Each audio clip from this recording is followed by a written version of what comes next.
বনী ইসরাইলের সময় তিনজন যুবক তারা কাজের সন্ধানে বের হয়েছে।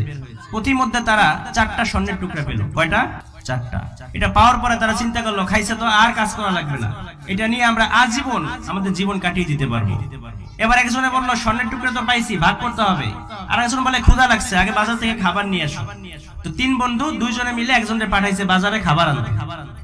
আর 2 জন এখানে বসে বলতেছে যে এক বুদ্ধি করি, ও যে বাজারে গেছে, ও আসার পরে ওরা যদি বাইরে ফেলাই তাইলে আর ভাগ বাটোয়ারা লাগবে না, তুই নিবি 2টা, আমি নিবি 2টা, হিসাব সমান।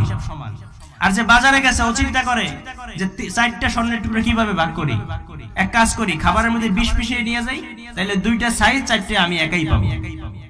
এবার যেই কথা সেই কাজ, ও খাবারের মধ্যে বিষ মিশিয়ে নিয়ে আসছে। আসার পরে এই 2 জন ওরে ধইরা আসার সাথে সাথে মাইরা একদম শেষ। এরপরে বলে, যা, ভাগ তো আর দরকার নেই, এখন তুই 2টা নিবি, আমি 2টা নিব, আর তো ভাগ লাগবে না, তাইলে আগে খাবার খেয়ে নি।